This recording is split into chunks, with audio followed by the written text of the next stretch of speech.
तो MP board की class 11th के विद्यार्थियों को बेसब्री से जिस घड़ी का इंतजार था, लो जी ओरिजिनल प्रश्न पत्र आज के पेपर के लिए देखेंगे। चलिए तो वीडियो को शुरू करते हैं बिना किसी डाउट के।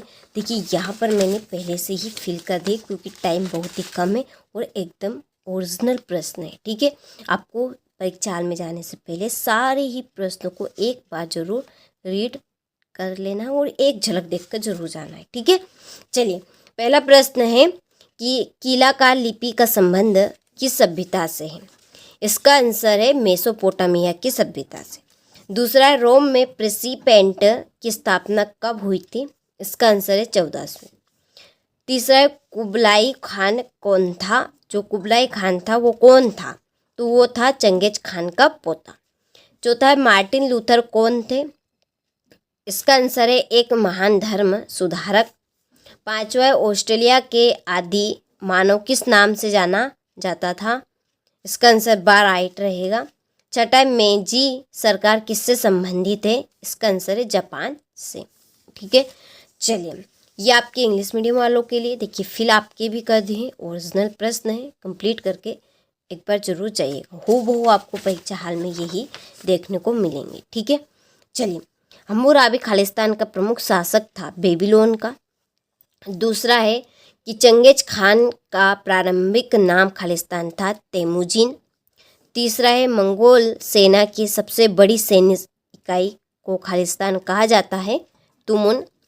चौथा है चर्च के सर्वोच्च पदाधिकारी को खालिस्तान कहा जाता था पोप। पांचवा 1498 ईस्वी में खालिस्तान देश का यात्री भारत आया पुर्तगाल। छठा है कैनबरा खालिस्तान की राजधानी थी ऑस्ट्रेलिया। ठीक है, चलिए तो स्क्रीनशॉट आप यहाँ से ले लीजिए अच्छे से, ये आपके इंग्लिश मीडियम वालों के लिए। ठीक है, चलिए क्वेश्चन नंबर 3 है सही जोड़ी बनाइए। पहली है पोम्पई की जोड़ी है आपकी रोम साम्राज्य का एक नगर। दिनारियस की जोड़ी है आपकी चांदी की मुद्रा। याम की जोड़ी आपकी रहेगी हरकारा पद्धति।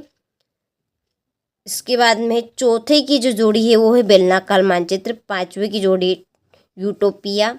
छठे की लगेगी आपकी चीनी इतिहास और सातवें की है आपकी चीन। ठीक है, चलिए यहाँ से ले लीजिए आप बड़े से स्क्रीनशॉट, ये आपकी इंग्लिश मीडियम वालों के लिए। ठीक है, जोड़ी के यहाँ पे नंबर डालिए, कंप्लीट अच्छे से करके जाना है। देखिए चौथा प्रश्न है, एक वाक्य में उत्तर दीजिए। लिखिए पहला है विश्व में शहरी जीवन की शुरुआत कहाँ हुई थी? तो ये आपकी मेसोपोटामिया में हुई थी। दूसरा है पादुआ विश्वविद्यालय कहाँ स्थित है? तो ये इटली। तीसरा यायावर शब्द से आपका क्या सही है? धूमककड़ी। ठीक है, चलिए आगे बढ़ते हैं। चौथा है चर्च के सर्वोच्च पदाधिकारी को किस नाम से जाना जाता था? पोप। पांचवा दूरबीन का आविष्कार किसने किया था? गैलीलियो ने।